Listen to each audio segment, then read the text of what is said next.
الحمد لله رب العالمين، والصلاة والسلام على سيد الأولين والآخرين نبي الأنبياء والمرسلين وعلى آله وأصحابه ومن تبعهم بإحسان إلى يوم الدين. أما بعد، فأعوذ بالله من الشيطان الرجيم. بسم الله الرحمن الرحيم.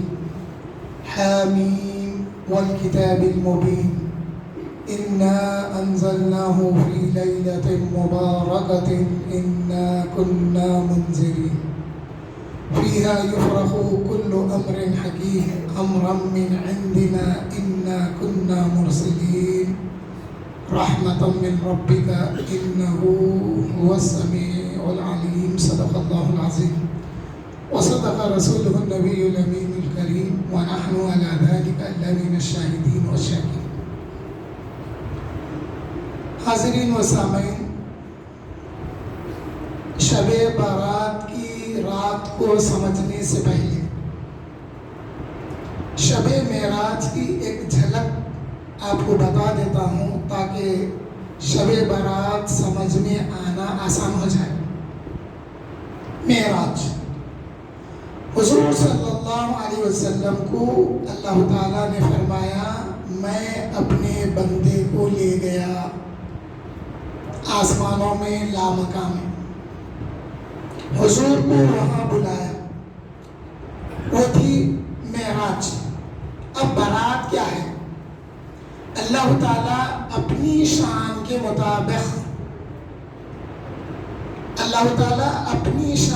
مطابق آج کی رات نزول اجلال فرماتا ہے آسمان اول پر. یہی نہیں، حضور صلی اللہ علیہ وسلم کو جبرائیل امین نے آج ہی کی رات آ کر بتائے تھے، یا رسول اللہ صلی اللہ علیہ وسلم، اللہ کا حکم ہے کہ آپ اپنے حجرے سے نکل کر جنت البقیع میں آ جائیے اور وہاں کے لوگوں کے لیے دعائے مغفرت کے لیے دست دعا اللہ کے پاس بلند کریں. تو معلوم کیا ہوا؟ اللہ تعالیٰ حضور کی دعا سننے کے لیے وہ وہاں سے یہاں پر آ گیا.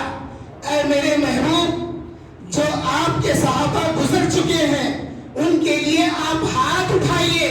آپ کی آواز وہاں تک نہیں بلکہ میں یہاں تک آ جاتا ہوں کہ آپ کی دعا کو قبول کروں.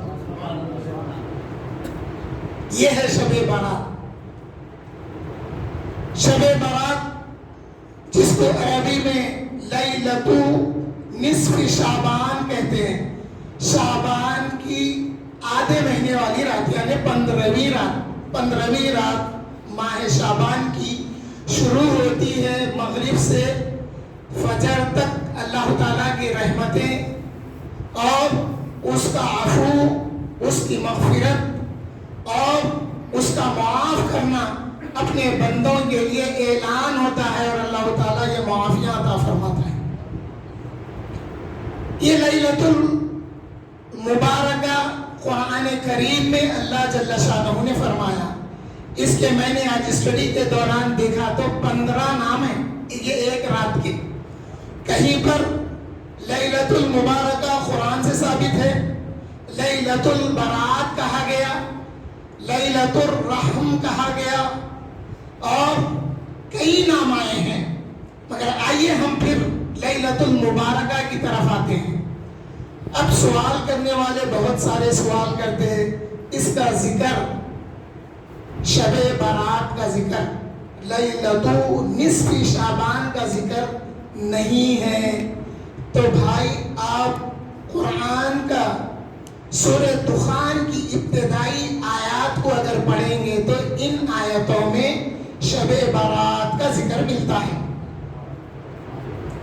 اب کچھ لوگ حجت کرنے لگے، نہیں، لیلۃ المبارکہ سے مراد لیلۃ القدر ہے. تو تھوڑا سا میں اس کو ایلابریٹ کر کے پھر اپنی بات کی طرف آ جاتا ہوں. لیلۃ القدر رمضان کی 27ویں رات کو کہتے ہیں جس میں قرآن نازل ہوا. اللہ تعالیٰ فرمائے یہ وہ رات ہے جو 1000 مہینوں سے افضل ہے. اس میں فرشتے حضرت جبرائیل کے ساتھ اترتے ہیں اس رات کی صفت الگ ہے. اس رات کی صفت کیا ہے؟ اس رات کی صفت کو اللہ تعالیٰ نے قرآن کریم میں فرمایا حامیم. جب ہم یاسین پڑھیں، ہمارے بچوں کے لیے بتا رہا ہوں اور بھی لوگوں کے لیے ہے، بعض باتیں بچوں کو بتانا پڑتا.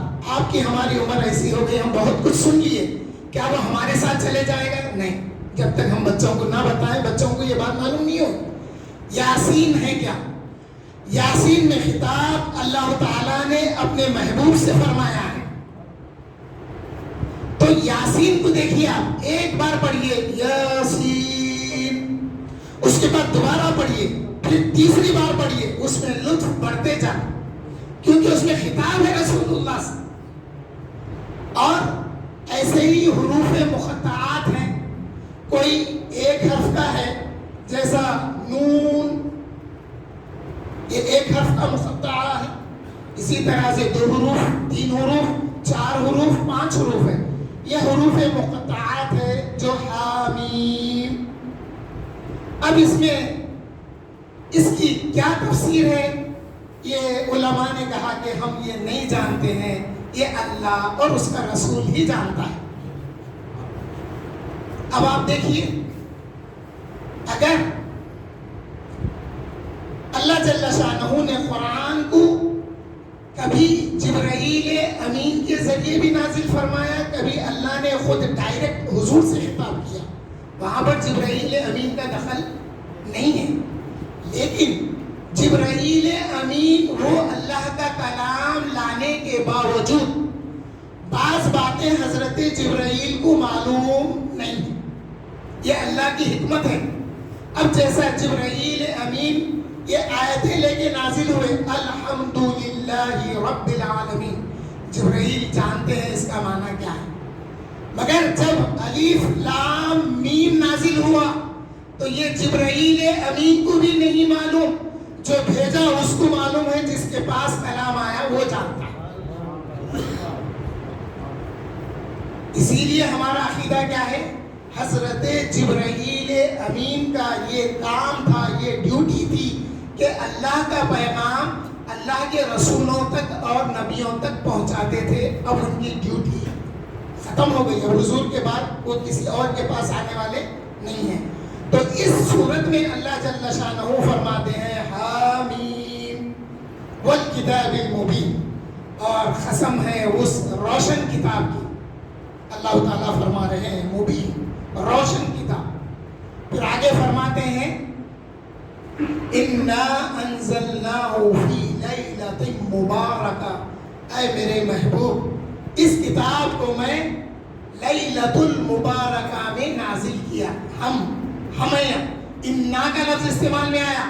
اگر آپ قرآن تفصیل سے پڑھیں گے تو اللہ تعالیٰ جب اپنی ذات کو انٹروڈیوس کرنا ہے تو وہاں پر انی کہے گا، میں. لیکن جب حضور کا معاملہ آتا ہے تو اس نے انی کا لفظ استعمال نہیں کیا، بلکہ اس نے انا کا لفظ استعمال کیا. وما ارسلناک، وہاں پہ بھی ہم کا ہے. ایسی کئی آیتیں ہیں، بات صرف سمجھانے کے لیے عرض کر رہا ہوں. اس کے بعد اللہ تعالیٰ فرماتے ہیں اس کو ہم نے لیلۃ المبارکہ میں نازل کیا. انا کنا منذرین، اور اے میرے محبوب میں بر وقت اپنے بندوں کو آگاہ کرنے والا ہوں. بر وقت، آن ٹائم، وقت گزرنے کے بعد نہیں، آن ٹائم. پھر اللہ تعالیٰ فرماتے ہیں فیہا یفرق کل امر حکیم، یہ رات ایسی ہے کہ اس میں اللہ کی جانب سے جتنے احکام ہیں وہ نازل کر دیے جاتے ہیں یا بکھیر دیے جاتے ہیں. پھر آگے فرما رہے ہیں امرم من عندنا، اے میرے محبوب یہ جو کچھ احکامات ہیں یہ تمام احکام میری طرف سے. پھر فرما رہے ہیں انا کنا مرسلین، اور ہم ہی ہیں جو رسولوں کو اور کتابوں کو بھیجنے والے ہیں. رحمتم من ربک، اے میرے محبوب آج کی رات میں جو کچھ رحمتیں نازل ہوگی وہ آپ کے رب کی طرف سے.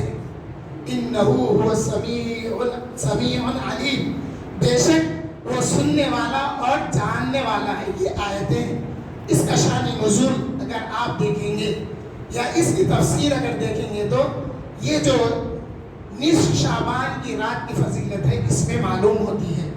حاضرین محترم، یہ جو لیلۃ المبارکہ ہے یہ اہل سما یعنی آسمان کے فرشتوں کی عید کا دن ہے. جیسا زمین میں اہل اسلام کے لیے 2 عیدیں ہیں، عید الفطر اور عید الاضحیٰ اہل زمین کے لیے ہے، تو پھر اہل آسمان کے لیے کیا ہے؟ تو اہل آسمان کے لیے لیلۃ المبارکہ یعنی شب برات اور شب قدر اہل سما کی عید ہے. اس لیے لیلۃ القدر میں بندوں کی ملاقات کے لیے فرشتے آسمان سے نازل ہوتے ہیں اور راستوں میں چوراہوں میں ٹھہر جاتے ہیں اور اللہ کے پسندیدہ بندوں کو، اللہ کے ولیوں سے فرشتے ملاقات کرتے ہیں. صحیح مسلم میں نے پڑھا ہے کہ حضرت صحابی رسول ہیں حضرت عمران ابن حسین. یہ جو حسین نام ہے نا، یہ سین سے نہیں ہے، یہ صاد یا نون. حسین عمران ابن حسین یہ صحابی رسول ہے. وہ ایک صحابی سے کہنے لگے دیکھو میں ایک بات بتاتا ہوں، میں زندہ رہا تھا کسی کو نہیں بتانا، میرے گزرنے کے بعد تم بتا سکتے. آپ کیا فرمائیں؟ آپ فرمائیں کہ دیکھو فرشتے میرے کو سلام کرتے ہیں اور میں ان سے مصافحہ کرتا ہوں. اب ایک سوال میں کرتا ہوں، فرشتے اگر صحابہ کو سلام نہیں کرے اور ان سے مصافحہ نہیں کرے تو پھر کس سے کریں گے؟ ان سے مصافحہ کرے. اگر آج کوئی اللہ کا ولی بولا کہ میرے پاس فرشتہ آیا تھا میں مصافحہ کراتا ہوں، یقین کرتے کیونکہ صحابہ سے مصافحہ ہوا تھا تو یہ اللہ کے بندے سے بھی آج مصافحہ ہو سکتا ہے. اس کے بعد وہ کہنے لگے کہ میں دوا جب لے ان کو بواسیر کی بیماری ہو گئی تھی. وہ کہنے لگی کہ جب میں دوا لینے لگا تو فرشتے میرا مصافحہ کرنا چھوڑ دیے. پھر میں دوا لینا چھوڑ دیا تو میں نے دیکھا کہ فرشتے پھر مصافحہ کرنے لگے میرے سے. حاضرین محترم، یہ ان کے لیے ہے. ہمارے لیے رسول اللہ صلی اللہ علیہ وسلم نے فرمایا اے لوگوں دوا لیا کرو، اس لیے کہ اللہ نے ہر مرض کی دوا رکھی ہے سوائے بڑھاپے کے. تو ہمارے لیے دوا لینا ہے، مگر اب دوا لے کے توکل کیسا کرنا، یہ ہے کمال. دوا کھا لیے، دوا کھا کے بولے اے اللہ شفا کا دینے والا تو ہے، تیرے پہ بھروسہ کرتا ہوں، تو پھر اللہ کی طرف سے شفا آئے گی. اگر یہ تصور کرے کہ فلاں ڈاکٹر بہت اچھا ہے، بہت تجربے کار ہے، اس کی دوا ضرور اثر کرتی، تو یہ بات ہمارے لیے بہتر نہیں ہے. تو توکل کیسا ہے؟ دوا لینا ہمارے لیے حکم ہے، حضور کا حکم ہے تم دوا لیا کرو. کئی لوگ ایسے ہیں آج کے دور میں ایک فتنہ چل رہا، نوجوان بچے بیمار ہو کے دوا نہیں لے کے ICU میں چلے جا رہے ہیں. آپ صحابہ کی زندگی دیکھو، کیا کوئی ایسا کر کے انتقال ہوا ان کا؟ نہیں ہوا. وہ دوا لیتے تھے یا دوا کرتے تھے مگر ان کا بھروسہ اللہ کی ذات پہ ہوتا تھا. یہ ہے دوا لے کے بھروسہ کرنا اللہ کی ذات پہ. آئیے موضوع کی طرف، کیونکہ آج کے موضوع میں بیماری، صحت، رحمت، اللہ کی ناراضگی سب کچھ شامل ہے. اس لیے یہ باتیں ام المومنین عائشہ صدیقہ رضی اللہ تعالیٰ عنہ فرماتی ہیں. اکثر روایتیں ام المومنین سے ہیں. کیوں کہ رات کے معاملے کا ذکر ہے نا. اگر کوئی دن کی بات ہوتی حضور مسجد نبوی میں ہوتے تو صحابہ ذکر کرتے. سمجھ رہے نا بات کو؟ کہ رات کا معاملہ ہے اور حضور کی تنہائی کا معاملہ ہے تو پھر ذکر کون کریں گے؟ ام المومنین ہی کریں گے. حضرت عائشہ صدیقہ رضی اللہ تعالیٰ عنہ فرماتی ہیں ایک رات ایسا ہوا حضور میرے پاس تشریف لائے اور آپ بڑی جلدی سے اپنے کپڑے بدلنا چاہا مگر پھر آپ میرے حجرے سے باہر نکل گئے. میں سوچنے لگی اور میں حضور کو تلاش کرنے نکلی. جب میں حضور کو تلاش کرنے نکلی تو میں دیکھتی کیا ہوں کہ حضور صلی اللہ علیہ وسلم جنت البقیع میں ہاتھ اٹھائے ہوئے اہل بقیع کے لیے دعا فرما رہے ہیں۔ جب وہ منظر میں دیکھی اور میں نے دیکھا کہ حضور اپنی دعا تمام کر کے لوٹ رہے ہیں، تو میں دوڑتی ہوئی تیز تیز قدموں کے ساتھ آ کر میں اپنے بستر پر اپنے حجرے میں لیٹ گئی اور میری سانس پھول رہی تھی۔ حضور صلی اللہ علیہ وسلم تشریف لائے اور تشریف لا کر پوچھنے لگے، یا عائشہ یہ کیا حالت ہے تمہاری، سانس کیوں پھول رہی ہے؟ وہ کہنے لگی نہیں کچھ نہیں یا رسول اللہ۔ حضور فرمانے لگے کہ اے عائشہ تم بتاتی ہیں کہ میں بتا دوں؟ وجہ کیا ہے سانس پھولنے کی؟ تم بتاتی ہیں یا میں بتا دوں؟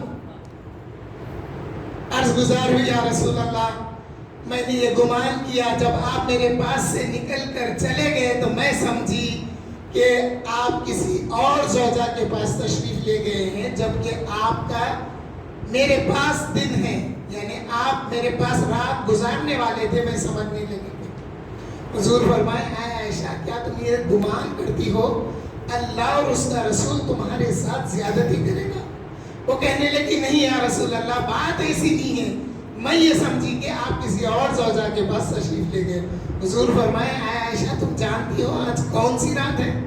وہ عرض کرنے لگی اللہ اور اس کا رسول بہتر جانتا ہے۔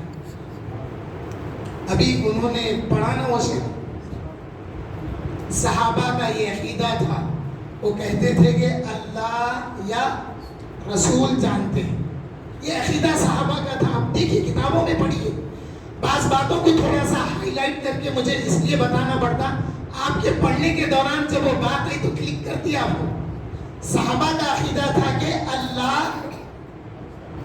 اور اس کا رسول جانتا ہے، تو معلوم کیا ہوا جو بات اللہ کے علم میں ہے وہ بات رسول اللہ کو بھی حاصل ہے۔ اہل سنت والجماعت کے عقائد جذباتی نہیں ہے۔ عبداللہ ابن مبارک امام وقت، حضرت عبداللہ ابن مبارک کون ہے؟ حضرت امام اعظم کے ہم اثر ہیں۔ وہ کہتے ہیں کہ اہل سنت والجماعت کے پاس باطل اقاویل، باطل تعویلات نہیں ہیں، ہمارے پاس باطل نہیں ہے۔ اگر پوچھیں گے آپ اس کی دلیل کیا ہے تو اللہ تعالیٰ قرآن میں فرماتے ہیں وَعَلَّمَكَ مَا لَمْ تَكُنْ تَعْلَمْ، اے میرے محبوب ہم نے آپ کو وہ سب کچھ سکھا دیا ہے جس کی آپ کو ضرورت تھی۔ جو خلیفہ، اللہ کا پہلا خلیفہ حضرت آدم کو جب اللہ نے بنایا تو سارے اسماء کا علم اللہ تعالیٰ نے حضرت آدم کو عطا کر کے فرشتوں سے جب پوچھا تو فرشتے کہنے لگے سبحانک لا علم لنا الا ما علمتنا، اللہ ہم اتنا ہی جانتے ہیں جتنا آپ نے ہم کو سکھایا ہے۔ تو حضرت آدم جو اللہ کے پہلے خلیفہ ہیں ان کو اللہ نے سارے اسماء کا علم عطا کر دیا تھا۔ تو یہ آپ کے میرے آقا نبی آخر الزمان ہیں، نبی الانبیاء ہیں، مرسلین کے امام ہیں اور نبیوں کے امام ہیں، تو آقا کے لیے اللہ نے فرمایا وَعَلَّمَكَ مَا لَمْ تَكُنْ تَعْلَمْ۔ تو ام المومنین سے حضور نے فرمایا تو ام المومنین عرض گزار ہوئی اللہ اور اس کا رسول بہتر جانتا ہے۔ حضور فرمائے کہ اے عائشہ سنو، جبرائیل نے مجھے آ کر بتایا ہے کہ اللہ تعالیٰ آج کی رات اپنی شان کے مطابق آسمان اول پر نزول اجلال فرماتے ہیں اور وہ پوچھتے ہیں کہ ہے کوئی مجھ سے بیماری کی شفا مانگنے والا کہ میں اس کو بیماری سے شفا عطا کروں، ہے کوئی عمر کی درازی چاہنے والا کہ میں اس کی عمر کو دراز کروں۔ یہ سلسلہ کئی قسم کے سوال اللہ تعالیٰ فرماتے ہیں اور یہ سلسلہ صبح فجر تک رہتا ہے۔ تو حاضرین محترم، آج کی رات میں عبادت بھی کرنا ہے، قبرستان میں زیارت کے لیے بھی جانا ہے اور پھر اپنے مرحومین کے لیے دعائے مغفرت بھی کرنا ہے۔ اور یہ بھی ہے آج کی رات مرحومین کی عید کہلاتی ہے۔ ہم جو ایصال ثواب کرتے ہیں نا اس کا ثواب ان کو پہنچتا ہے۔ یہی نہیں بلکہ آپ، میرا ایک میسیج رہتا اکثر، موقع کی اور دن کی مناسبت سے کتابیں خریدنا. دیکھیے ہم کروڑوں روپے کے مکان بنا لیے. بعض موقعوں پر دیکھ کے بڑا افسوس ہوتا.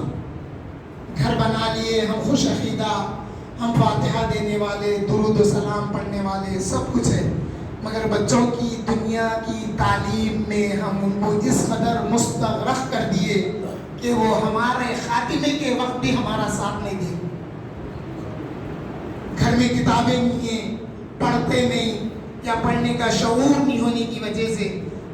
ایک دن پہلے مجھے ایک ہمارے دوست سے بات ہوئی, بڑا افسوس ہوا.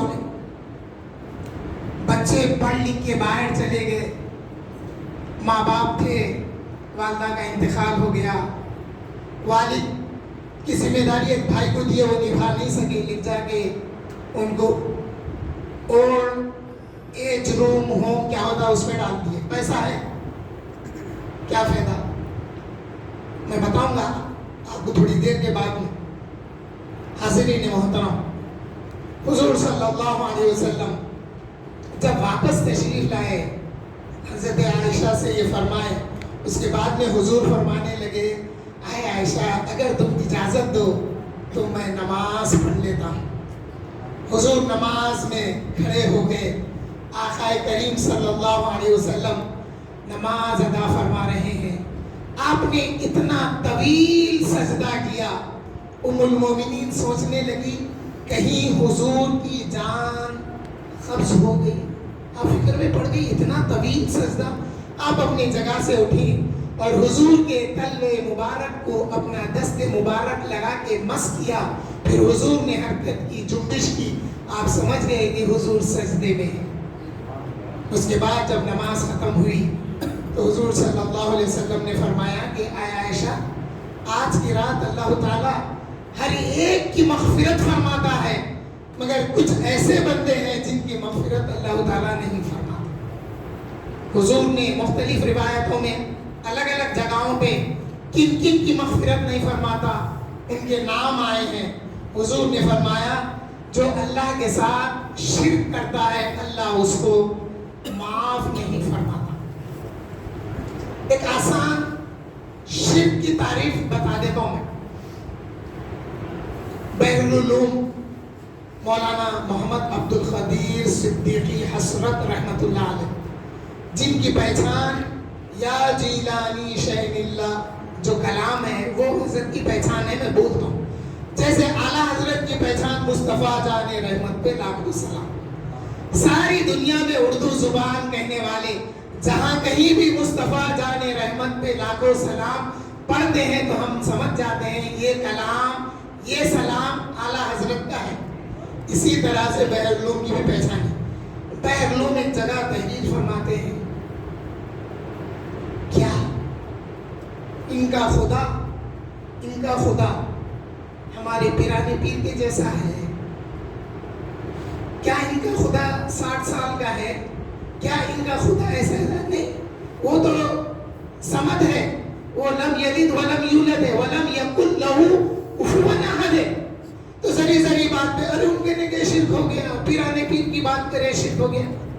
یہ عبد القادر ہے, وہ اللہ جو قادر ہے اس کے انہوں بندے ہیں.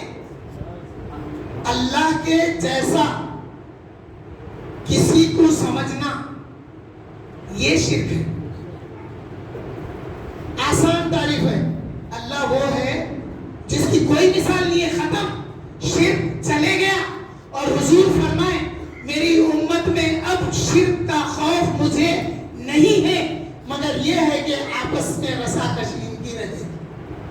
یہ بہتر ہے ہمارے لیے آپس میں اختلاف, مگر شرک ہمارے میں نہیں ہے. مگر پھر حضور نے قیامت کی علامتوں میں سے ایک علامت یہ بھی بتائی کہ عرب کا ایک قبیلہ شرک میں مبتلا ہوگا. جو آج ہم دیکھ رہے ہیں دبئی میں مندریں بن رہی ہے اور دوسرے ممالکوں میں مندریں بن رہی ہیں, اور عرب اس میں کنٹریبیوٹ کر رہے ہیں اور اس میں پارٹیسپیٹ بھی ہو رہے ہیں. اللہ محفوظ رکھے. تو حاضرین محترم, آج کی رات جو شرک کرتا ہے اس کی بخشش نہیں ہوتی, اور والدین کا آخ کیا ہوا, والدین کا دھتکارا ہوا، والدین جس کی نافرمانی کو صبر کرتے کرتے آخر میں اس کو دور کر دیتے ہیں، ایسے کو اللہ تعالیٰ معاف کرنے والا نہیں ہے۔ اور جو شراب میں لت پت رہتا ہے اس کو بھی اللہ تعالیٰ معاف کرنے والے نہیں ہے۔ جو زانی ہے، زنا میں مبتلا رہتا ہے، اس کو بھی اللہ تعالیٰ معاف کرنے والے نہیں ہے۔ اور جو کاہنوں کے پاس جاتا ہے اس کو بھی اللہ تعالیٰ معاف کرنے والے نہیں ہے۔ آج کی رات کی مناسبت سے دو باتوں پہ ہم زیادہ فوکس کریں گے، جو ہے والدین، والد اور والدہ۔ والد کے متعلق اللہ تعالیٰ نے فرمایا الوالد اوسط ابواب الجنہ۔ کسی نے اس کا ترجمہ کیا کہ اوسط کا معنی بیچ کا دروازہ لیا، وسط سے اوسط لیا کہ والد جنت کے دروازوں میں سے بیچ کا دروازہ ہے۔ اوسط کا کسی نے معنی اعلیٰ کا لیا، ترجمہ کیے کہ والد کا مرتبہ جنت کا اعلیٰ درجہ ہے، والد کا مقام جنت کے دروازوں میں سب سے اعلیٰ دروازہ ہے، یہ معنی لیا والد کا۔ اور والدہ الجنت تحت اقدام الامہات، جنت تمہاری ماؤں کے قدموں کے نیچے۔ ایک نوجوان آقا کریم صلی اللہ علیہ وسلم کے پاس حاضر خدمت ہو کر عرض کرنے لگا یا رسول اللہ، میں آپ کے ساتھ شریک ہو کر جہاد کرنا چاہتا ہوں۔ آقا کریم پوچھے کیا تیرے والدین ہیں؟ اور حضور دو بار اپنا چہرہ اس سے پھیر لیے۔ جب تیسری بار وہ اس رخ کی طرف آیا، حضور نے جس رخ کی طرف اپنا رخ کر لیا، حضور پوچھے کیا تیرے والدین ہیں؟ وہ کہنے لگا کہ والدہ زندہ ہے۔ حضور فرمائے جا اپنی ماں کے قدموں کو تھامے رکھ، اسی میں تیرے لیے جنت ہے۔ اور ایک واقعہ ہے، ایک شخص آگے کہنے لگا یا رسول اللہ، میں آپ کے پاس آ گیا ہوں، اب میں آپ کے پاس اپنے آپ کو سپرد کر دیا ہوں، میں چاہتا ہوں کہ آپ کے ساتھ جہاد کروں۔ اور جب میں آ رہا تھا میری ماں رو رہی تھی۔ آقا کریم نے فرمایا اے شخص لوٹ جا اپنی ماں کی طرف، جس طرح تو نے اپنی ماں کو رلایا ہے، لوٹ جا اور لوٹ کر تو اپنی ماں کو خوش کر دے۔ یہ باتیں جب تک بچپن میں چہل حدیث میں یہ حدیثیں پڑھائی جاتی تھی، ماحول کیا تھا؟ سال کی دو عیدیں، عید الاضحیٰ ہو یا عید الفطر ہو، ہمارے بڑے جب نماز ادا کر کے آتے تو ان کی ماں باپ کے قدم چومتے، قدم کا بوسہ لیتے، پھر وہ دعائیں دیتے اور بچے جا کے اپنی ماؤں کے پیر چومتے تھے۔ آج یہ کانسیپٹ، یہ نظریہ دور کر دیا گیا۔ پھر حال کیا ہو گیا؟ باپ کتنی بھی تکلیف میں مبتلا رہے، بچوں کو احساس نہیں ہے باپ کس قدر محنت مشقت کیا تمہارے کو پالنے کے لیے، ہم کو اس کا احساس نہیں رہا۔ کیوں کہ اس میں ہماری، یعنی اس عمر میں کہہ رہا ہوں میں، ہمارے بھی، میرے بھی بچے ہیں تو میں اس لیے کہہ رہا ہوں، ہم کو یہ خیال نہیں رہا کہ بچوں کو خدمت لینے کا طریقہ، ادب سکھانے کے لیے بچپن سے ان کو ٹرین کیا جائے، بچپن سے ان سے پانی مانگا جائے۔ اس لیے نہیں کہ میں اٹھ کے نہیں لے سکتا، میں لے سکتا ہوں، مگر بچوں کو ماں باپ کی خدمت کرنے کا طریقہ آنا۔ اب آج کے ماحول میں بہو پہ ناراض ہے، میں بولا بھائی آپ بہو بیٹی کو ناراض ہے، بیٹے کو کیا ٹرین کرے، آپ بیٹے کو دیکھیں۔ تو ہم بچوں کو بچپن سے ٹرین کرنا، جب بچہ پانی لانے گیا دیکھنا کہ وہ ہاتھ کیسے پکڑا، پانی کیسے لا رہا، اس کو بتانا بیٹے پانی ایسے لاؤ، 1 سے 2 بار بولنا، کام بتانا، بولنا بیٹے میں 3 بار بولا، 5 منٹ ہو گئے، 2 منٹ میں وہ کام میں کر لے سکتا تھا، مگر میں آپ کو ٹرین کرنے کے لیے کہہ رہا ہوں کہ یہ آپ کام کریں۔ جب والد باہر سے آئے تو بچے اتنے ٹرین ہو جانا ہمارے کہ کم سے کم آگے جوتا ہے تو جوتا اتارنا، ساکس اتارنا، ہم کو آتے پانی پوچھنا. بچوں کو آج یہ ٹرین کرنے کا، یہ ٹریننگ دینے کی ضرورت ہے. بچے ابھی بابا کی گاڑی رکی، آواز آئی، بچے کہنے لگے آگے، اس کے بعد آتے کاپی پین فیس یہ وہ سو. ہم ہی کو سکھانا ہے اپنے بچوں کو. ہم سکھائیں گے کہ دیکھو بیٹے میں باہر سے آیا، ابھی میں اندر آؤں گا، میں بیٹھوں گا، آپ پانی پلانا، میرے سے کھانا پوچھنا، میں دوپہر میں لنچ کیا یا ایوننگ میں کچھ اسنیکس لیا نہیں لیا، بیٹے پہلے ہی آپ پوچھنا میرے کو، اس کے بعد آپ اپنی بات کریں. یہ اگر ہم نہیں سکھائیں گے تو پھر کون سکھائے گا؟ حاضرین محترم، صحیح مسلم میں ایک حدیث شریف ہے، 3 اشخاص سفر کر رہے تھے، بارش اور آندھی جیسے ہی آئی ایک غار میں چلے گئے. جب ایک غار میں گئے تو آندھی ایسی اڑی، ہوا ایسی چلی کہ اس غار کے منہ پر ایک پتھر آ گرا اور وہ غار بند ہو گئی. آپس میں کہنے لگے کہ دیکھو اب اس پتھر کو تو ہم کو ہٹانے کی قوت نہیں ہے، اب اللہ سے دعا کرتے. اور یہ واقعہ کب کا ہے؟ یہ واقعہ حضور بیان فرما رہے، ممن کان قبلکم، تم سے پہلے کے لوگوں میں ایک ایسا واقعہ ہوا. حضور فرما رہے ہیں کہ تینوں نے یہ کہا کہ آپس میں ہم اپنے نیک عمل یاد کر کے ان نیک عمل کا وسیلہ حضور کے پاس دیتے ہیں. مگر حضور کے آنے کے بعد، حضور کے تشریف لانے کے بعد ہمارے لیے حضور سے بڑھ کر کوئی وسیلہ اللہ کی بارگاہ میں نہیں ہے. یاد رکھیے، حضور کے آنے کے بعد اب کوئی وسیلہ حضور سے بڑھ کر اللہ کے پاس نہیں ہے. وہ زمانہ تھا.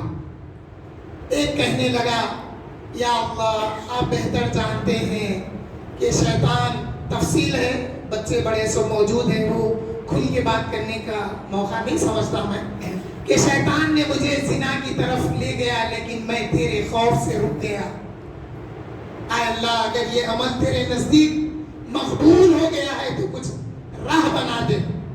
اللہ کی قدرت ایسی ہوئی کہ اس غار سے پتھر ہٹ گیا. پھر دوسروں نے دعا کی اور ہٹ گیا. تیسرے شخص نے دعا کی، اے اللہ آپ بہتر جانتے ہیں میرے ضعیف ماں باپ تھے، جب میں مغرب کے وقت اپنے جانور لے کر آیا ایک وقت، اور جب میں دودھ نتھارا تو میرے بچے بھوک سے بلبلا رہے تھے. میں نے اپنے بچوں کو روک کر میں اپنے بوڑھے ماں باپ کو وہ دودھ پلا دیا تھا. اے اللہ اگر یہ عمل میرا آپ کی بارگاہ میں مقبول ہے تو ہم کو اس مشکل سے نجات عطا فرمائیے. تو اللہ نے نجات عطا فرمائی. حاضرین محترم، کیا میری کمائی میرے بچوں کے لیے ہی ہے؟ سوچئے، کیا میری کمائی صرف میری بیوی کے لیے ہے؟ نہیں، اس میں ماں باپ کا بھی حق ہے. آقا کریم صلی اللہ علیہ وسلم کی بارگاہ میں ایک شخص آگے کہنے لگا، یا رسول اللہ میرے والد میرے سے بغیر پوچھے میرا مال لے دیتے. آقا فرمائے، ہاں انت ومالک لابیک، اے شخص تو کدھر، تیرا کمایا ہوا مال بھی تیرے باپ کا. آقا فرمائے انت ومالک لابیک، تو تیرا کمایا ہوا مال بھی تیرے باپ کا ہے. یہ اختیار ہے والد کو اپنی اولاد کی ملکیت پر. ہم سکھائے نہیں، الٹا بچے شکایت کر رہے ہیں، ناشکری کر رہے ہیں. کیا چھوڑ کے گئے بابا؟ وہ فلاں دوست کا والد کو دیکھو انہوں اتنا رکھے. میرے سے ایک صاحب کہنے لگے، باخر صاحب میرا بچہ ایسا بولا. میں بولا کیا جواب دیے؟ بولے کیا بولوں سمجھ میں نہیں آیا. بولا آسان جواب تھا. ارے تو بول رہا تھے میری آپ اپنی خواہش کے لیے ہم آپ کو پیدا کریں. آپ جواب دینا تھا اگر خواہش ویسی رہتی تو آتے آتے کہیں پہ پھینک کے آتا. ارے میں نے کیا کہ تیرے کو کھلا کے اتنا بڑا کیا، آج آج تو کہتا ہے کہ میں نے اپنی خواہش کے لیے تیرے کو شکر ہے کہ انہوں نے ہم کو ایمان دیا، اللہ سے جوڑ دیا، رسول اللہ سے جوڑ دیا۔ دولت دیکھیے آپ زندگی میں نے تو دیکھا ہے کئی ماں باپ ایسے تھے جو بچوں کو تعلیم و تربیت کر دیے، وہ لوگ اچھے مکان بنا لیے، جائیداد بنا لیے۔ بعض بچے ایسے ہوئے ماں باپ کی چھوڑی ہوئی جائیداد کو اپنی زندگیوں میں ہی ختم کر چکے۔ دولت کسی کے پاس رہنے والی نہیں ہے، نیک اخلاق ہیں جو بچوں کو ہم ٹریننگ دیں گے، وہ بچے ہمارے ساتھ حسن سلوک کریں گے۔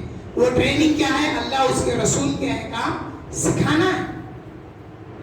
اللہ تعالیٰ فرماتے ہیں جب تمہارے ماں باپ میں دو میں سے کوئی ایک جب بڑھاپے کو پہنچ جائے تو فلا تقل لهما اف، ان دونوں میں سے کوئی ایک بھی، وہ دو یا دو میں کا ایک جب وہ بڑھاپے کو پہنچ جائے تو فلا تقل لهما، تو تو اس سے اف بھی مت بول، اف نہیں بولنا۔ ماں باپ، پھر ماں باپ کا فریضہ اولاد پہ کیا ہے اور اولاد کے حقوق ماں باپ پہ کیا ہے، پھر آنکھ کرنے کا وقت کب آتا جس کو اللہ پسند نہیں فرماتا۔ حاضرین محترم،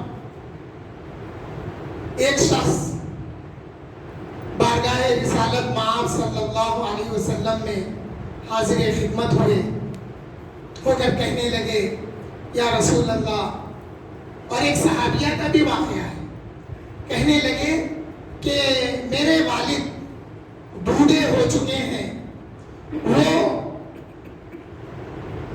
فریش ہو چکے ہیں، وہ بیٹھ نہیں سکتے، کیا میں ان کی طرف سے حج کروں؟ تو آقا کریم صلی اللہ علیہ وسلم نے فرمایا اگر ان کا کوئی قرض ہوتا تو کیا تم ادا نہیں کرتے؟ انہوں نے عرض کیا یا رسول اللہ میں میرے والد کا قرض ضرور ادا کرتا۔ تو آقا فرمائے کہ ہاں یہ بھی ایک قرض ہے، ضرور تم اپنے والد کی طرف سے حج کرو۔ اور ایک بات سنیے، حدیث شریف میں آیا کہ اولاد کا اپنے والدین کے ساتھ حسن سلوک یہ ہے کہ والد کا قرض والدین کے قرض کو یہ ادا کرے۔ اگر والدین مقروض ہیں تو ان کے قرض کو اولاد کو ادا کرنے کی ترغیب رسول اللہ صلی اللہ علیہ وسلم نے دی ہے۔ دیکھیے آج والدین کا چھوڑا ہوا ترکہ وارث ہونے کی حیثیت سے بانٹ لینے تو تیار ہے، مگر اگر کسی والدین کا کسی کے پاس قرض رہا تو نوبت یہ آ گئی کہ نہیں وہ والد، یہ والد جانتے، ایسی باتیں ہو رہی ہے معاشرے میں۔ اور اگر کوئی بیٹے سے پوچھا جائے تو وہ یہ کہتا ہے کہ کیا میں ایک ہی بیٹا ہوں؟ نہیں، والد کی رضامندی میں اللہ کی رضامندی ہے، والدہ کی رضامندی میں والدہ کی رضامندی ہے۔ ایک عرض گزار میں یا رسول اللہ میں اپنی ماں کو اپنے کاندھوں پر بٹھا کر میں نے حج کیا ہے، والدہ کو حج کرایا ہے، یا رسول اللہ کیا میں اس کا حق ادا کیا، والدہ کا حق ادا کیا؟ آقا کریم نے فرمایا کہ اے شخص سن، اے شخص سن، تیری ولادت کے وقت اس نے جو تکلیف کا اظہار کیا تھا اس کی ایک آہ کا بھی بدلہ نہیں ہوا، ایک آہ کا بھی بدلہ نہیں ہوا۔ کیا مقام ہے والدین کا احادیث مبارکہ میں؟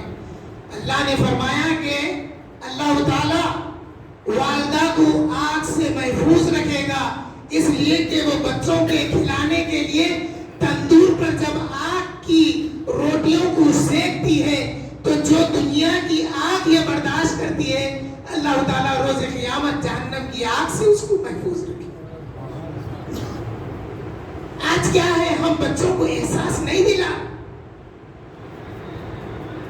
بڑے کیا ہیں، ماں باپ کو چاہیے کہ ماں کا مقام بچے کو بتائے، اور ماں کو چاہیے کہ باپ کا کیا مقام ہے بچوں کو بتائیں، ورنہ بچوں میں احساس کیا ہو گیا، سمجھ کرتے آپ کیا کر رہے ہیں، نہیں، سب جو کرتے وہ الگ اور میرے ماں باپ جو کیے وہ الگ۔ کرتے وہ الگ, میرے ماں باپ جو کیے میرے لیے الگ ہے وہ. اب لوگ مثال دیتے, دیکھو میاں تم ماں باپ سے اچھے رہو ورنہ تمہاری اولاد تمہارے ساتھ. وہ بات کی بات ہے, وہ بات کی بات ہے. میرے کو اگر میں یہ سوچ کے میرے والدین کے ساتھ حسن سلوک کروں کہ میرے بچے میرے ساتھ حسن سلوک کریں گے تو پھر وہ نیکی حاصل نہیں ہوئی, نیکی حاصل نہیں ہوئی. اگر میں والدین کی خدمت اخلاص کے ساتھ کرتا ہوں, اگر پانی منگائے, پانی لاتے ہوئے مسکرا کے تھوڑا ادب سے اگر میں پیش کر دوں تو ماں یا باپ جو خوشی سے اس کو قبول کر لیں گے وہی میرے لیے کامیابی رہے گی.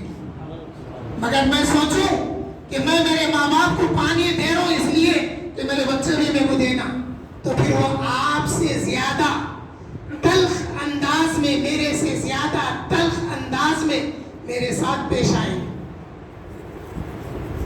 حاضرین محترم, آقا کریم صلی اللہ علیہ وسلم سے کسی نے پوچھا, یا رسول اللہ میں ماں باپ کے ساتھ کیسے حسن سلوک کروں؟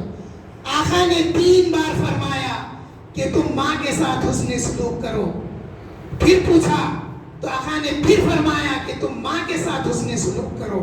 آقا سے پھر پوچھا گیا, آقا نے تیسری مرتبہ بھی کہا کہ ماں کے ساتھ حسن سلوک کرو. جب چوتھی بار پوچھا تو آقا نے فرمایا کہ اپنے والد کے ساتھ پھر, یعنی 3 مرتبہ ماں کے ساتھ حسن سلوک کی ترغیب و تعلیم دینے کے بعد آقا نے فرمایا کہ تم اپنے والد کے ساتھ حسن سلوک کرو. حاضرین محترم, یہ ہے ماں باپ کا مقام. اور پھر وہ کیا خوش نصیب ماں باپ ہیں جن کی قسم اللہ نے قرآن میں کھائی ہے, ووالد وما ولد, قسم ہے اس والد کی جس کے بیٹے محمد ہیں. سورہ بلد کی آیت ہے, اللہ فرما رہے ہیں ووالد وما ولد, قسم ہے اس والد کی, قسم ہے اس ابراہیم کی جس کے بیٹے محمد ہیں. اللہ نے قسم کھائی ہے. بی بی دائی حلیمہ جب آتی تو حضور صلی اللہ علیہ وسلم ان کو اپنے مقام پہ بٹھا لیتے, ان کا ادب بجا لاتے, ان کا احترام کرتے. اسی لیے آقا کریم صلی اللہ علیہ وسلم نے فرمایا خالہ کا مرتبہ ماں کے برابر ہے, چچا کا مرتبہ والد کے برابر ہے. مولا علی کرم اللہ وجہہ اپنے چچا حضرت عباس کے قدم بوسی کیا کرتے تھے. حضرت علی کرم اللہ وجہہ اپنے چچا حضرت عباس کی قدم بوسی کیا کرتے تھے. والدین کی قدم بوسی بھی کرنا ہے, چچا کی قدم بوسی بھی کرنا ہے. اور خالہ کا مرتبہ ماں کے برابر بتایا گیا ہے.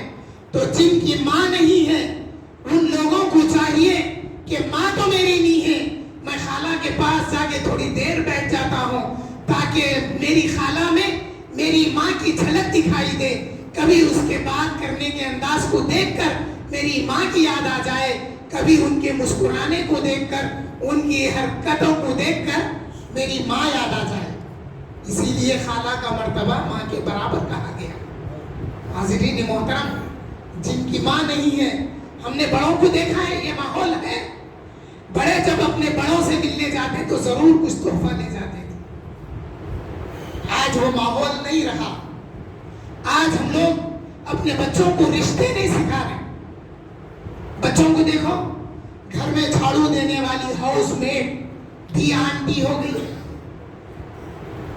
آٹو میں جو آٹو میں بچے اسکول آتے جاتے وہ بھی انکل ہو گئے. خیرات مانگنے فقیر آیا وہ بھی انکل ہو گیا. اور جو خالو ہے وہ بھی انکل ہو گئے. ہم لوگ رشتے نہیں سکھا رہے.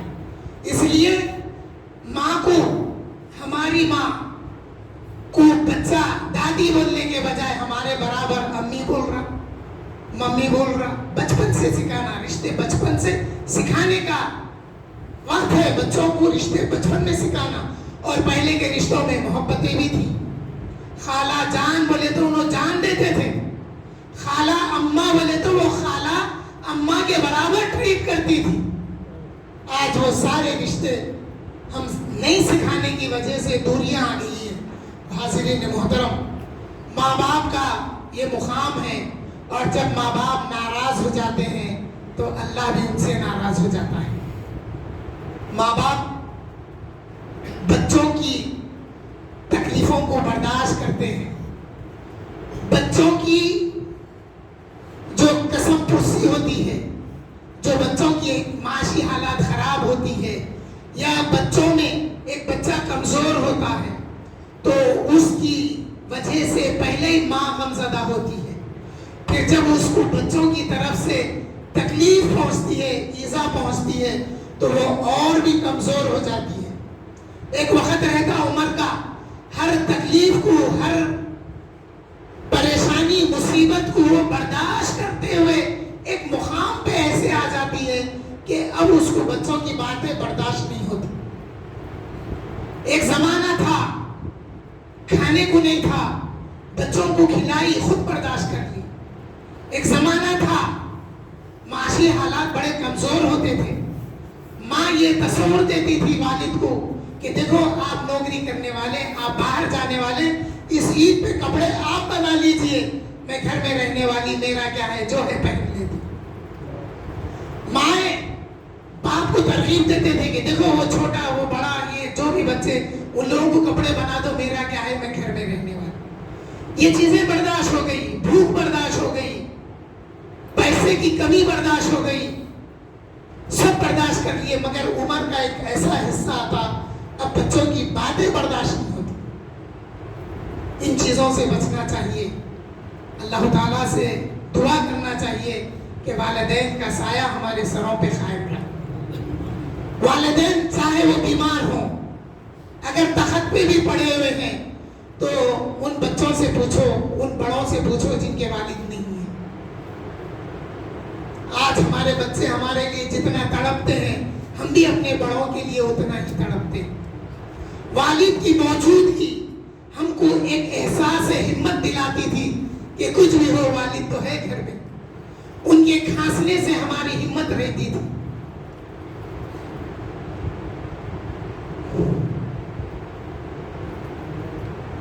ان کی ایک آواز سے ہم میں تندرستی آ جاتی تھی۔ جن کے والد نہیں ہیں، آج جب ہم اپنے بچوں کے کام کرتے ہیں تو ہم کو اپنے والدین کی یاد ستاتی ہے۔ حاضرین محترم، آئیے اسی موضوع کو آگے بڑھاتا ہوں۔ کیا بات ہے، ہمارے مرے ہوئے والدین ہمارے خوابوں میں نہیں آتے؟ کیا بات ہے؟ کبھی جس کے والدین مرنے کے بعد خوابوں میں نہیں آتے، کیا کبھی سوچے ہیں کہ کیا وجہ ہوگی؟ کیا وجہ ہوگی؟ جن کے والدین گزر گئے ہیں، دفنا دی اپنے ہاتھوں سے، جنہوں نے ہم کو ان ہاتھوں میں پالا تھا، ان ہاتھوں سے ہم کو کھلایا تھا، آج ایک وقت آیا کہ ہم ان کو زیر زمین کر دیے اور وہ کبھی ہمارے خواب میں نہیں آئے، یا بہت دن ہو گئے نہیں آئے۔ کیا وجہ ہے؟ تو میں ایک مثال دیتا ہوں کہ دیکھیے، کوئی ہم کو فون آیا، رنگ ہوا، ہم جواب نہیں دیے، رنگ کرنے والا سوچتا کہ شاید مصروف ہوں گے، دیکھے نہیں ہوں گے، فون کے قریب نہیں ہوں گے، کوئی وجہ ہوں گی، جواب نہیں۔ پھر تھوڑی دیر کے بعد پھر وہ کال کرتا ہے، پھر جواب اگر ہم نہیں دیے تو وہ یہ اندازہ لگاتا ہے کہ پہلی بار میں کال کیا، مسڈ کال تو وہ دیکھا، کال نہیں کیا، میں نے پھر کال کیا، اس نے دوبارہ بھی جواب نہیں دیا، نہیں وہ کال لفٹ کرنا نہیں چاہ رہے یا میرے سے بات کرنا نہیں چاہ رہے، چلو میں کال نہیں کرتا۔ پھر خیال جاتا کہ کہیں وہ بیمار تو نہیں ہے، یا وہ شہر سے باہر تو نہیں ہے، یہ خیال جا کے پھر تیسری بار ہم اس کو کال کرتے، پھر بھی اگر وہ جواب نہیں دیا تو پھر ہم 3 بار کے بعد کال نہیں کرتے۔ کیوں؟ کہ رسول اللہ نے ادب سکھایا ہے، جب تم کسی کے گھر جاؤ تو دستک دو 3 بار۔ اس زمانے میں یہ ادب تھا کہ باہر کھڑے ہو کر گھر کے سیدھی جانب دروازے کے یا بائیں جانب روبرو نہیں پھیرتے تھے، پردے میں سے جھانکتے نہیں تھے. ایک شخص نے جھانک کر آقا کو دیکھ کر سلام کر کے اجازت چاہی تو آقا نے فرمایا جب تو نے مجھے دیکھ لیا تو اجازت کیا کیا. طریقہ یہ نہیں ہے رائٹ یا لیفٹ کھڑے ہو کر السلام علیکم کہنا ہے، اس کے بعد نام لینا ہے، یہ طریقہ ادب ہے. تو ہم کو سکھایا کہ 3 بار تم کسی کے پاس اجازت لو، اگر اجازت نہیں ملے تو لوٹ جاؤ. تو 3 بار کال کرنے کے بعد پھر ہم اس کو کال نہیں کرتے. ہمارے مرحومین بھی ضرور تدفین کے بعد ہمارے خواب میں آتے ہیں. وَقِيلَ ادْخُلِ الْجَنَّةَ، ابھی ہم نے یاسین میں سنا. اللہ تعالیٰ بندہ جب مر کے اس کے پاس پہنچ جاتا ہے اور اللہ تعالیٰ اپنے رحم و کرم سے جب اس کو مغفرت عطا کرتا ہے تو وہ دیکھتا کہ میں نے زندگی میں جو اعمال کیے ہیں اس کے سامنے وہ آیا ہو جاتے ہیں کہ نیکیاں کتنے ہیں، برائیاں کتنے ہیں. اس کے بعد جب اللہ کی بخشش ملتی تو یہ تعجب کرتا اور مارے خوشی کے عرض کرتا کہ اے اللہ میں اس قابل تو نہیں تھا، میرے اعمال بتا رہے ہیں کہ تو مجھے معاف کر دے، مگر اے اللہ تو نے جو مجھے معاف کر دیا ہے اس کی وجہ کیا ہے؟ اللہ تعالیٰ فرماتے ہیں کہ تیرے گھر والوں نے تیرے لیے دعائیں مغفرت طلب کی تھی. تو اب بندہ کہتا ہے اے اللہ مجھے آپ اجازت دیجئے کہ آپ نے مجھے بخش دیا ہے، میں اپنے گھر والوں کو جا کے سنا دیتا ہوں. اللہ تعالیٰ فرماتے ہیں اب تم نہیں جا سکتے، اب تم یہاں سے واپس نہیں جا سکتے. مگر یہ بات عام مسلمانوں کے لیے ہے، مگر حضرت جابر ابن عبداللہ کا کیا معاملہ ہے؟ حضرت جابر کے والد حضرت عبداللہ جب شہید ہو گئے تو آپ کو بڑی بے چینی لگی رہی حضرت جابر کو کہ میرے والد کس مقام پر ہے، کس حال میں ہے، میں دیکھوں. حضور سے عرض کیے تو حضور صلی اللہ علیہ وسلم نے اللہ کی آیتیں سنائیں، اللہ کی طرف سے بشارت آئی وَلَا تَحْسَبَنَّ الَّذِينَ قُتِلُوا فِي سَبِيلِ اللَّهِ، یہ پوری آیت پڑھ کے سنائیں. تو حضرت جابر کی خواہش ہوئی کہ اپنے والد کا مقام دیکھیں، دکھایا گیا. تو اب بندہ کہتا ہے کہ میں جا کے میرے گھر والوں کو بتاتا ہوں تو حکم ہوتا کہ اے بندے اب تو جا نہیں سکتا، اب ان کے خواب میں چلے جا. تو جب مرے ہوئے خواب میں آتے ہیں تو پھر ان کی مغفرت ہو جاتی ہے، اس سبب سے ہمارے خواب میں آتے ہیں. اسی لیے حاضرین محترم، ہمارے بڑوں کا کیا تھا؟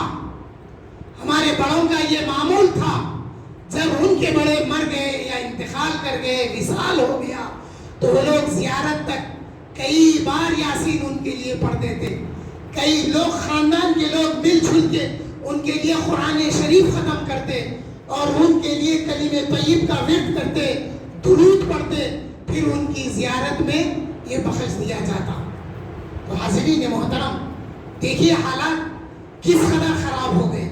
میں سمجھتا ہوں آپ کا اٹینشن دیکھ کے میں سمجھ رہا ہوں کہ آپ کو دلچسپی ہو رہی ہے، کوئی بیزار نہیں ہے. میں یہ پوچھتا ہوں اگر اس موقع پر یہ باتیں اگر نہیں کی گئی تو پھر سال میں کب سنتے، کب سنیں گے؟ سال میں بہت ساری مسجدوں کو میں نے دیکھا شب معراج کے دن کفر ڈال کے رکھے ہوئے ہیں. شب معراج کے دن کوئی ختم قرآن کر رہا، شب معراج کے دن کوئی درود کا دستر بچھایا. درود سے کس کو انکار ہے؟ مگر شب معراج کی رات بھی حضور کی معراج کا ذکر نہیں کریں گے تو پھر کب کریں گے؟ تو آج حضور نے مغفرت کی دعا کی ہے، تو اگر آج ہم اپنے مردوں کا ذکر نہیں کریں گے تو پھر کون سا دن ہے؟ کس کے پاس اتنا وقت ہے کہ وہ گھنٹہ آدھا گھنٹہ بیٹھ کر سنے؟ حاضرین محترم، حضرت ماعز ابن مالک نام یاد رکھیے. اور آج کل نوجوان بچے تو بچے بڑوں کو بھی ایک اچھا شعور آ گیا ہے. کوئی بات خطیب سے سنے، فون ہے، بیٹھے بیٹھے مار لیے. ماعز ابن مالک مارتے صحابی کی زندگی آ گئی. میں کوئی عقیدے کی بات بیان کیا، دیکھیں گے انہوں صحیح ہے یا غلط ہے، مارے آ گیا. ایک بچے سے بات کیا آدھا گھنٹہ تقریباً، ان کے والد بیٹے میں دیکھ رہا، میں سمجھ رہا ہوں انہیں اپنے. بعد میں جب ملا جانے لگا میں تو بولا آپ جتنے باتیں کیے میں اس کو سرچ کیا، تمام باتیں قرآن اور حدیث کے مطابقت میں تھی. تو بچوں کو یہ شعور بھی آ گیا. ماعز ابن مالک کا جب انتقال ہوا، ان کی تدفین ہوئی، تو تیسرے دن حضور تشریف لائے صحابہ میں، لا کے فرمانے لگے اے میرے صحابہ، ماعز ابن مالک کے لیے آؤ دعا کرتے ہیں. اور اللہ نے ان کی توبہ ایسے قبول کی ہے، اگر وہ ساروں میں تقسیم کر دی جائے تو پھر بھی بچ جاتی تھی. تو یہاں پہ زیارت کا عمل حضور سے معلوم ہوا نا. اور ایک بات، حضرت جعفر ابن ابی طالب رضی اللہ تعالیٰ عنہ کا جب وصال ہوا تو حضور صلی اللہ علیہ وسلم نے ان کے گھر غم ہے 3 دن تک ان کے گھر کھانا بھیجو آپ حکم فرمائے تھے.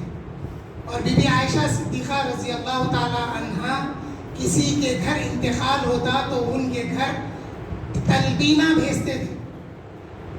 تلبینہ ایک عربی نام ہے ڈش کا، وہ گھی وغیرہ وغیرہ ڈال کے بناتے ہیں، اس سے دل خوی ہوتا ہے. تو 3 دن تک مرنے والوں کے گھر میں ان کے رشتہ داروں کو کھانا بھیجنا ہے. ان کو حکم دیا گیا کہ تم 3 دن تک چولہا نہیں سلگانا. اب لوگ سوال کرنے لگے بچوں کا دودھ ہے کیا ہم انتظار کرنا کیا ان کے آنے تک؟ ٹھیک ہے بنا لیجیے، مجبوری ہے، مگر کھانا نہیں بنانے دینا ان کو، ہم نہیں دینا، ہم بھیجنا. اب ہمارا ماحول کیا بن گیا؟ انتقال کے وقت پورا خاندان اتنا لا دیتا کہ وہ بیچارے اب وہ بانٹنے کی فکر میں، کھلانے کی فکر میں ہو جاتے ہیں. انہوں پہلے پریشانی میں ہے، ایک اور فکر ہم ان کے لیے بڑھا دے رہے ہیں. ایسا نہیں کرنا. 3 دن ہے نا، زیارت ہونے تک ایک وقت جس کا جیسا قریبی رشتہ ہے کھانا ان کے پاس پہنچاتے جائیں. یہ حکم حضور کا. 7 دعوتیں مستحب ہے، جن میں ایک دعوت یہ بھی ہے، موقع نہیں ہے 7 دعوتیں کیا کیا ہے معلوم ہے آپ کو. عقیقے کی دعوت بچے کی دعوت ہے، چھلے کی دعوت کرنا بھی ہے. اب آپ پوچھیں گے چھلے کی دعوت کیا ہے؟ تو پہلے دن سے بچہ پیدا ہو کے نفاس کا دن ختم ہو کے انہوں پاکی حاصل کرے تو وہ خوشی میں ماں کی دعوت ہے. وہ اس نے ایک نئی زندگی پائی، پھر سے ایک نئی زندگی شروع کی، اس کی دعوت کرنا ہے. وہ چھلے کی دعوت وہ ہے. اس کے بعد میں ولیمہ ہے، اور اس کے بعد میں جب کسی کا انتقال ہو جائے تو اس کے گھر تک پہنچانا ہے. گھر بھرانے کی دعوت بھی مستحب ہے. امام نووی نے شرح مسلم میں لکھا ہے، آپ سرچ کریے 7 دعوتیں کون سی مستحب ہے یا کن دعوتوں کی اجازت ہے. آپ ٹائپ کریے، سرچ کرے تو یہ 7 دعوتیں مستحب ہیں جس میں گھر بھرانے کی دعوت ہے. اور اگر کوئی باہر جا کے آیا تو انہیں آگے بھی دعوت کرنا ہے. یہ چیزیں ہیں. یہ چیزوں کو چھوڑ دیے. برتھ ڈے بھائی جس کی اجازت ہے وہ تو کریے، مگر انہوں سوال کرتے میلاد منانا کہاں ہے، انہوں سوال کریں گے. ان کے بچے کی برتھ ڈے کریں گے، اپنی شادی کی سب اس کو نہیں. دنیا کو دین کے ساتھ لے کے چل. ہم اہل سنت والجماعت میلاد النبی منا کر سارے سیلیبریشنز کو فیور میں کر لیتے ہیں، اگنور نہیں کرتے. آئیے موضوع کی طرف. پھر 7واں جو کرتے اس کا بھی جواز ہے، ماہانہ فاتحہ اس کا بھی جواز ہے، 40 دن کے فاتحہ اس کا بھی جواز ہے. یہ فاتحہ ہے کیا؟ مرحومین کے لیے ایصال ثواب ہے. مرحومین کے لیے ایصال ثواب ہے. اور مرنے والا اس قدر منتظر رہتا ہے ثواب کا جیسا ایک ڈوبنے والا شخص کسی کی مدد کا منتظر رہتا ہے. اب ایک بات بتا لیے، لا تزرو وازرۃ وزر اخری پڑھ لیتے. نہیں جس کا اس کے ساتھ مر گئے، ختم ہو گیا، تیرا تعلق بھی ختم ہو گیا. اس کا بیٹا ہے، نام لیں گے نا. جائیداد کس کی بانٹ لے رہا؟ دھرکے کے واسطے کورٹ میں کس کے کیس ڈال رہا، مر گئے، ختم ہو گیا نا، دے دے فی سبیل اللہ، نہیں دیتا کیوں؟ آ رہا نا، جاننے کی بات نہیں کرنا ان لوگوں سے۔ بعض دفعہ سخت بولتا ہوں میں بولتا ہوں سخت، کیونکہ ہم ان واقعات سے گزرے ہیں، لوگ ہم سے پوچھتے ہیں، بولنا پڑتا ہے۔ تو حاضرین محترم، مردے میتیں بڑے ثواب کے منتظر رہتے ہیں، تو پھر جب مرحوم خواب میں آ جائے تو فوری اس کے لیے ایصال ثواب کر دینا۔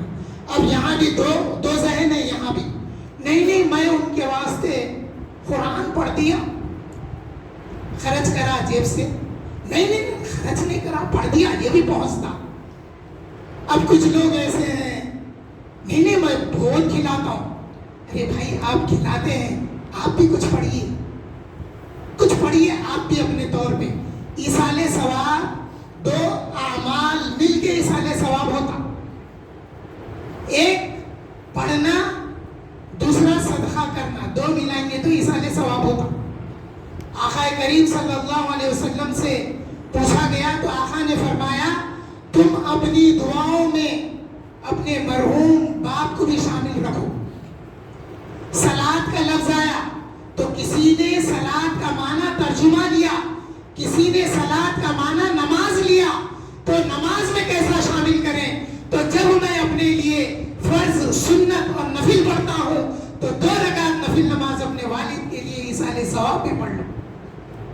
یہ ہے، بہت عمرے کر لیے، ایک عمرہ والد کے لیے بھی کر لینا، ایک عمرہ والدہ کے لیے بھی کر لینا۔ جمعہ کے دن غلہ ادھر سے ادھر، ادھر سے ادھر جا رہا ہے، اگر والد نہیں ہے تو 10 کی نوٹ یا جو بھی ہو سکتا یہ کرنا کہ اے اللہ اس کا ثواب میرے والد کی روح کو پہنچا دے۔ مرحومی کی ارواحیں گھر کو، اپنے گھر میں آ کر جمعرات کی رات کو، اب یہ باتوں کا اگر ریفرنس پوچھ رہے ہیں تو شرح صدور امام جلال الدین سیوطی کی کتاب ہے، یہ کتاب سارے ان واقعات سے بھری ہوئی ہے، 200-250 روپے کی کتاب ہے۔ ایسے موقعوں پر کتابیں خریدیے، ایک کتاب خریدیے، سال میں اتنی کتابیں ہوتے۔ مرنے کے بعد میرا بچہ بولتا بابا یہ کتابیں پڑھتے تھے، بابا سنی تھے، دیکھنے والا بھی پکوڑا دیکھ کے بولتا نہیں کٹر سنی تھے بابا ان کے، خریدیے کتابیں، اپنی پہچان ہے، آئیڈینٹی ہے۔ حاضرین محترم، شرح صدور میں یہ واقعات ملتے ہیں۔ روح گھر آ کے بولتی اے میرے اولاد، تم نے میرے لیے کیا خرچ کیا؟ میں نے تمہارے لیے بہت کچھ چھوڑا ہے، ہم نے تمہارے لیے بہت کچھ چھوڑا ہے، تم نے ہمارے لیے کیا کیا؟ یہ ارواحیں گھروں کو آ کے پوچھتی ہے، اور ہر جمعرات اور جمعہ کے دن امت کے اعمال حضور کے پاس پیش کیے جاتے ہیں، تو جو امتی سے گناہ کا لفظ نہیں بولتا میں، جو امتی سے لاپرواہی ہوتی ہے، آقا کریم ان کے لیے دعائیں مغفرت کرتے ہیں اللہ کے پاس۔ اولاد کے اعمال ہر پیر کے دن ماں باپ کے پاس پیش کیے جاتے ہیں، ماں باپ دیکھ کر رنجیدہ ہوتے ہیں، خوش ہوتے ہیں، مگر ان کے لیے دعائیں مغفرت اب ماں باپ نہیں کر سکتے، کیونکہ اب وہ اس عالم سے اس عالم میں چلے گئے۔ اب ہمارے لیے ہے کہ ہم ان کے لیے دعا کریں۔ اسی لیے کہا گیا، حدیث مبارکہ میں آیا کہ دیکھو جب کوئی شخص انتقال کر جاتا ہے تو اس کے باقیات میں 3 چیزیں ہوتی ہے جو اس کے لیے نفع بخش ہوتی ہے، جن میں صالح اولاد کا بھی ذکر ہے جو اپنے والدین کے لیے دعائیں مغفرت کرتی رہتی ہے۔ اب سوال یہ پیدا ہوا کہ ماں باپ کی کس حد تک فرما برداری کی جائے؟ جہاں اللہ اور اس کے رسول کے احکام کی ادائیگی کا حکم ہو، وہاں پر ماں باپ کی اطاعت اور فرما برداری کرنا ہے۔ جس طرح سے صحابہ کرام کے لیے یہ فرض تھا، اگر صحابہ نماز میں ہوتے اور اگر حضور آواز دیتے، حضور نے ایک صحابی کو آواز دی، شاید وہ ابی ابن کعب ہے، آواز دی، ان کے آنے میں تاخیر ہو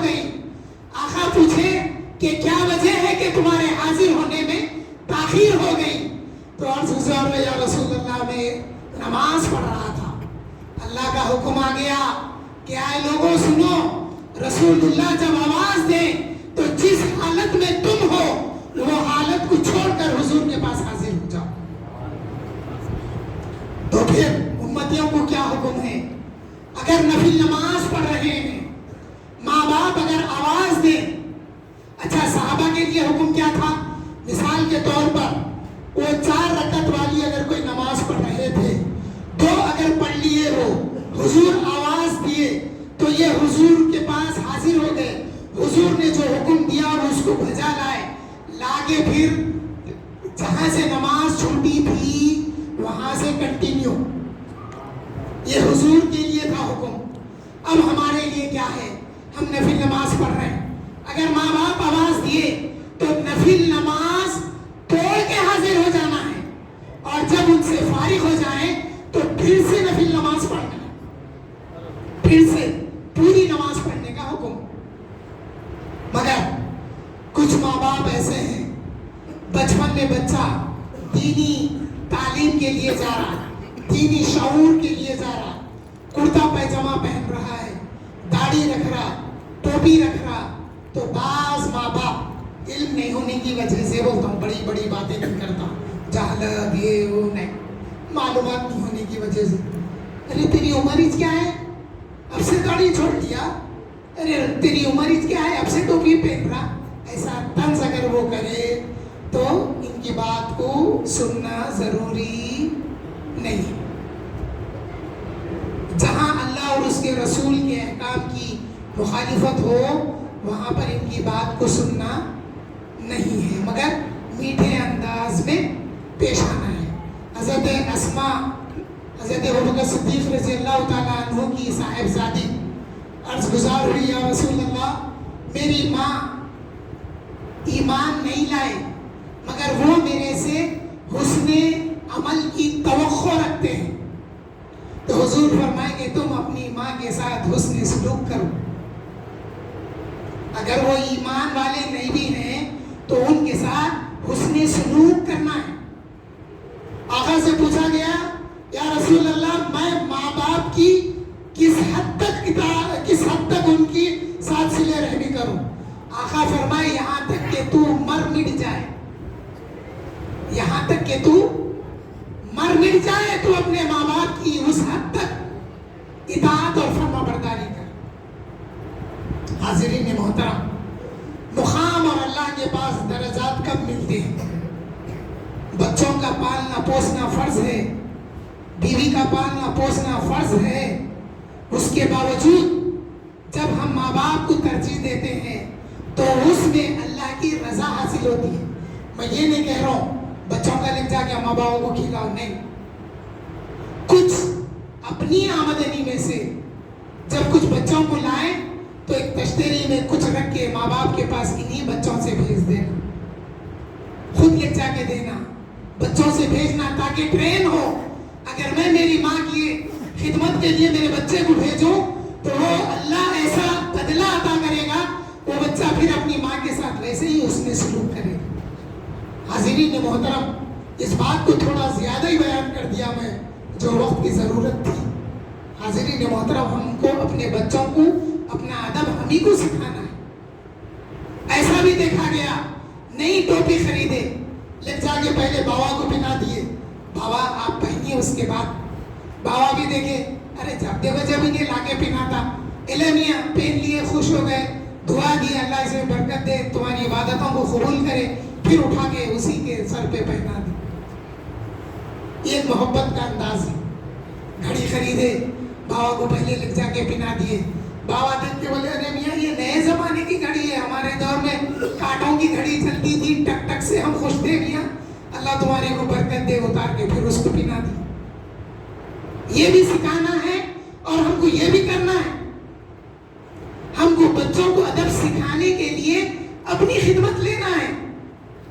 حاضرین محترم، جو والدین اولاد کو آنکھ کر دیتے ہیں ان کی بھی اللہ تعالیٰ مغفرت نہیں فرماتا۔ جو لوگ کینہ کپٹ دل میں رکھتے ہیں اللہ تعالیٰ ان کی بھی مغفرت آج کی رات نہیں فرماتا. حضور نے فرمایا کہ ان کو اس حالت میں چھوڑ دیتا ہے. پھر بعد میں اس کی تشریح آئی کہ یہاں تک کہ وہ اپنے دلوں سے کینہ کپٹ کو نکال نہ دے. کینہ کیا ہے، کپٹ کیا ہے؟ کینہ کپٹ کس کو بولتے؟ حاضرین محترم، اردو کی نالج نہیں ہونے کی وجہ سے بعض الفاظ ہماری سمجھ میں نہیں آتے. ایک ہوتا حسد، ایک ہوتا رشک. حسد، کینہ کپٹ کا اگر آپ ترجمہ دیکھیں گے تو حسد بھی اس میں شامل ہے. ایک ہوتا رشک، اگر میں اور اس کو اور کھل کے بولوں تو ناز.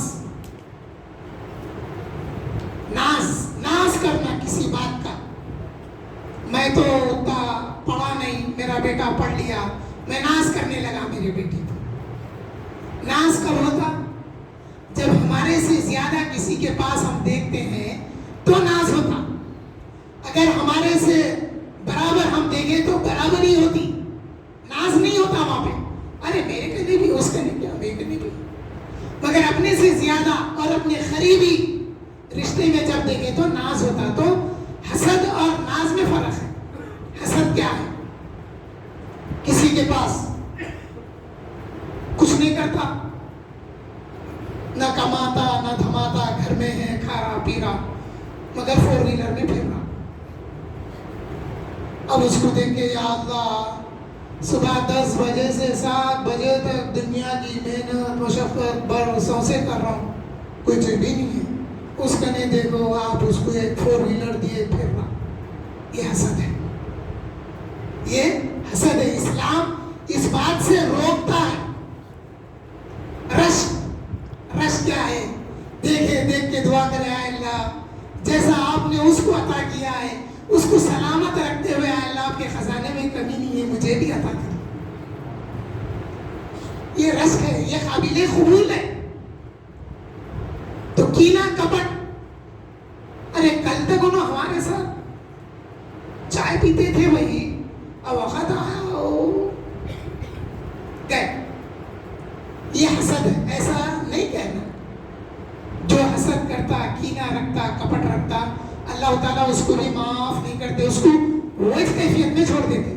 اب بعض لوگوں کو دیکھو، وہ لوگ حسد میں تھے، آگے بڑھتے نہیں، ترقی کرتے نہیں. حسد ان کو دیکھے، حسد وہ ایسے تھے، ایسے ہو گئے، وہ حسد میں تھے.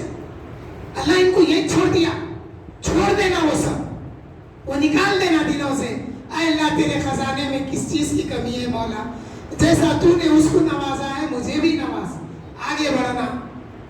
مگر کینہ کپٹ کس سے رکھنا؟ کینہ کپٹ رکھنا ہے. صحابہ بھی کینہ کپٹ رکھتے تھے. کس سے؟ اللہ اور اس کے رسول کے دشمن سے.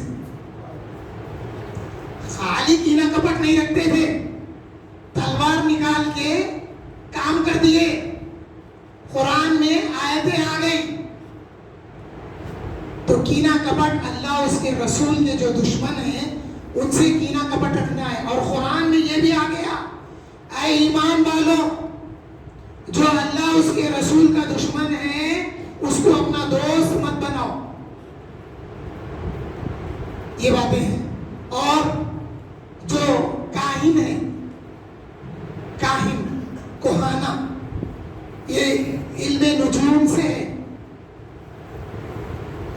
چھپی ہوئی بات بتانا. وہ علم کا غیب جو اولیاء اللہ کو ہوتا وہ اللہ کی طرف سے رہتا. اولیاء اللہ کو جو علم غیب ہوتا وہ اللہ کی طرف سے رہتا. حضور کو علم غیب ہے، اس کا فیض اولیاء کرام کو بھی ہے. اگر اولیاء کرام غیب نہیں بتاتے تو پھر حضور کے غیب کا کیسا یقین ہوتا؟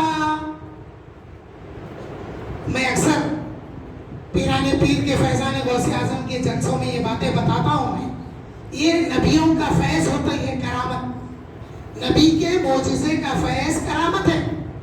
اگر یہ کرامت کو نہیں مانے تو پھر وہ معجزہ سمجھ میں نہیں آتا. اب یہ کوہانا کیا ہے؟ یہ جو باتیں آسمان میں ہوتی شیطان کان لگا کے سن لیتا. کچھ باتیں اس کی سننے آتی، کچھ باتیں وہ نہیں سن سکتا.